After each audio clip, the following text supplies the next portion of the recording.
Hi everyone, it's Pete and Grada here from the Purple House with answering your questions for tonight. We had one question asking about how to best treat estrogen dominance. Mm-hmm.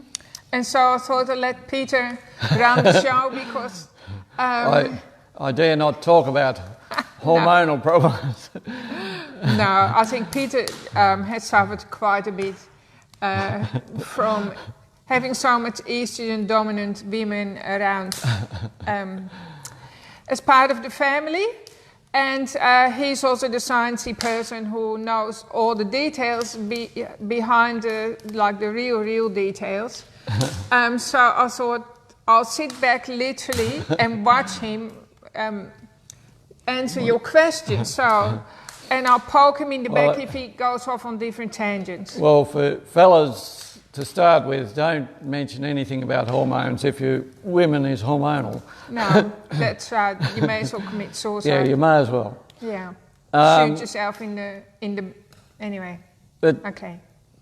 Quite often the thing about estrogen dominance, it does cause a heap of different symptoms in particularly women reaching menopause, but there's also, it will cause infertility in men and... so it doesn't just affect women, that's a myth. Yeah, how does it affect men then? Infertility in men. In the North Pole area, lots of the polar bears are becoming infertile as well. They'll be wiped out shortly due to estrogen dominance, due to all the plastics in our waterways. So avoiding plastic wherever possible, because they are estrogen mimicking all the plastics. So use glass or crockery if you're cooking. Never microwave anything in a plastic. Never microwave anything, full stop. No, never. If you have a microwave, just put it outside and use it as a shoe cupboard. Or a letterbox. That's the best place for it. The other thing is things that will increase those symptoms. We absorb everything through our skin that we put on it, so avoiding a lot of unnatural skincare products. Go natural as possible with all your skincare products, because there are lots of chemicals in those that will upset your hormones. Yeah, and your skin is your largest organ, so we definitely recommend that you use an organic shampoo, which we sell at the clinic or at the Purple House, and I'm sure you can buy organic shampoos in, other health food stores, and read the labels. Because when you're under the shower and it's steaming and all the pores of your skin open, and then you lather your entire body with toxic shampoo, that's like a really super fast way to destroy your hormonal balance. So these are what we call endocrine disruptors. That means they disrupt your hormones. Another really bad endocrine disruptor, of course, is, deodorants are pretty bad. Deodorants are shocking. They are like silent killers as well, because it goes in under your lymphatic, it's straight into your lymphatic system. Which is actually, your lymphatics are meant to protect you from cancer and all the rest. So ensuring you get natural skincare products is a must. And we sell no pong at the clinic, so it sounds like a sales session here, but actually there are lots of other options. Just putting some essential oils in your armpits, or a healthy toothpaste that's fluoride-free works well, or crystals. And what else was I going to say? Wipes, when you use baby wipes, they're apparently absolutely shocking as well, so don't use any, and really bad for you, plus really bad for the environment. But also apparently women's makeup causes the most cases of anemia in women over 40 as well, which... Okay, explain how that works. It's got products called bismuth in it. Which, they're like arsenic. Yeah, it's similar to arsenic. So and arsenic is poison. Natural skin care products a must. The liver is another important area that you have to address, because the liver is responsible to break down hormones. So if you've got a lot of estrogen pumping around in your system, the liver is overworked. Plus, we overwork it anyway with our lifestyles and probably the diets we eat. If we aren't, if we're eating too many sugars and high starch carbohydrates, but supporting your liver to work properly, help break down the hormones so they don't have dominance is a key factor. So a good liver tonic or liver tone, and also the supplement that we've discovered, which is probably the best one we've come across, which we've mentioned probably hundreds of times, is beet flow. Get the bile flow going so you get the waste out of the body, the liver works better. Keeping yourself well hydrated so the liver can filter the blood properly. And we recommend really good. Yeah, we recommend a liter for every 30 kilos. So say if you weigh 90 kilos, you need to drink 3 liters of water. Yeah. Plus you need to put a good portion of healthy salt into your drinking water. A minimum of 1/4 teaspoon per litre of water. So either in your water, or make sure you consume it on your food. Yeah. Because the salt particles, which are really just basically minerals, help your body to balance the hormones as well. And another major hormonal control in our body is our thyroid, and that needs iodine. And we're not getting any in our diet throughout Australia. And lots of the rest of the world don't get it either, but particularly Australia doesn't have iodine, and that's a must, because the thyroid controls a lot of hormonal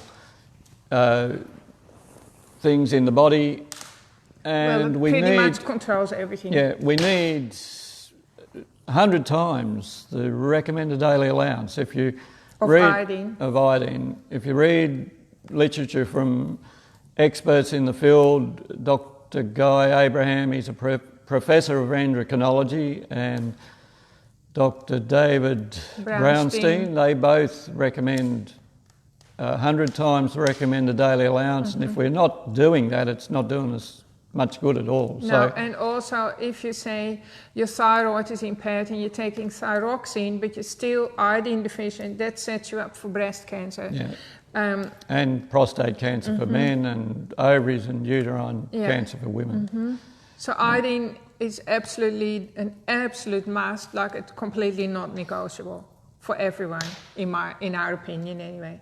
I was going to show you how to do it, but anyway. Soy products also suppress the thyroid, so avoid soy. It's in a lot of foods. So just check the labels, and it's one thing that will really suppress the thyroid. Hormone replacement therapy and the contraceptive pill, if you can avoid that. Yeah, totally, if you avoid it, absolutely. Because they do mess up your hormones. And really badly, and they also make your liver work harder. Yeah. And, they constrict the biliary ducts, so the bile can't be got rid of and the liver can't do its job properly. And that's also the marina and the thing that people have in their arms. So all those implants. Yeah, that's right. So there are other natural ways to prevent you from falling pregnant. So if you're at a stage where you're not going to have any more children and you're in a stable relationship, I tell all my female clients in that situation to tell their fellas to go and have a snip, because they've done all the hard work so far. I practiced midwifery for 20 odd years, and you ladies have done the hard yards, and us fellas we haven't. So it's nothing. Tell them to go and have a snip and get off the pill, because that's not doing you any good. That's what you did, didn't you, Pete? Yeah, well, and get them to have it done under local, then the doctor has to be very gentle on. So, And with a local anaesthetic rather than a general anaesthetic. They have to be gentle then, so they hardly feel it at all. And you don't really suffer unless you go showing off within the first 2 weeks or something afterwards. Yeah, so fermented foods are really good because like there's so many things in our food chain that interfere with our hormones. Also like things like heavy metals, so poisoning. So mercury, cadmium, arsenic, Peter already mentioned that's hidden in everything, also in our drinking water. And fermented food, what that does, it tends to help your body get rid of it, which is like pretty amazing. So Peter and I, we always eat fermented food every day, especially like just plain old fermented cabbage, like sauerkraut. The sauerkraut is one of the best. Yeah, and it saves money too because fermented food is chock-a-block full of nutrients compared to say a raw cabbage, which doesn't have much nutrients left in it at all by the time it hits your plate, even if it's organically grown. So yeah, we really treat ourselves to like at least 1 or 2 portions of fermented food every day, and that's good for your hormones as well. Plus, it's 80% of your immune system belongs to the good intestinal bacteria, and you're getting trillions through fermented foods. And the good bacteria also keep an eye on the hormones. In fact, they produce lots of hormones too in your large colon. And enzymes that help with all the different functions of the body. I know, so there are lots of ways to approach this problem of estrogen dominance, but the last thing we would recommend is that you go on HRT or other artificial means, which is just like a band-aid really. But actually in today's world, the seawater is even full of estrogen, like the entire oceans, the estrogen levels are high, creating lots of problems around the world. Well, that's one way of looking at it. Another way of looking at it is, of course, that guys are becoming less male dominant because of the estrogen, which probably prevents a lot of world wars. Which is probably a good thing. That's right. So maybe Mother Nature has a hand in it. That's what I like to think. But anyway, if you're a woman or a man, but definitely women suffering from estrogen dominance, your life can be pretty miserable. So eat organic, eat fermented foods, use natural skincare products, have your iodine and have lots of iodine. I personally take 10 drops twice a day minimum. And I just put it on the skin, so that's easy. Just put it anywhere on the skin. I put mine in my first glass of water of the morning. What's this going? Filter your water because our water is full of fluoride, and our food is full of bromide. So fluoride and chloride, those 3 elements push out iodine. They fight for iodine. So the iodine, on top of us being iodine deficient, our body has no choice but to use, say, fluoride, chloride, and bromide to make thyroid hormones. So then your body is making toxic hormones. Thyroid hormones. That's right.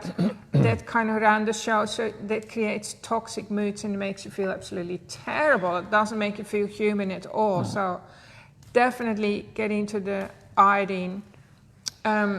And the salt water. And then get your liver working properly with a good liver tonic.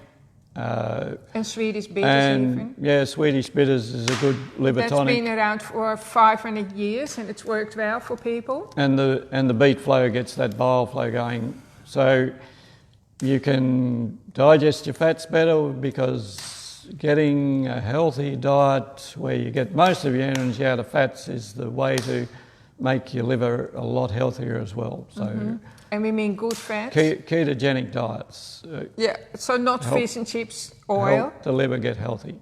No, that's right. The beet flow gets the bile flow going so you can digest your fats initially. So you convert with that. Okay. So I hope you found this helpful. But fellas, again, don't mention hormones when your wife is hormonal. Or your daughters. Or you might lose your head. Which is actually totally what you deserve. Yes, serves you right. So, Okay. all right. Anyway, I forgot to say that when when the males are iodine deficient, they tend to become all withdrawn and mopey. So, women, don't let your partner become iodine deficient because he'll be. So he can become moody as well. Yeah. Well, worse than that, like inapproachable or whatever else, and starts to ignore you. So that's not very nice either. Okay, hope you found this enjoyable, and just Post your questions for us for next week. Put it into action. Have a really great week. Yep. Stay warm, and we'll tune in again next week. Okay. Bye. Bye.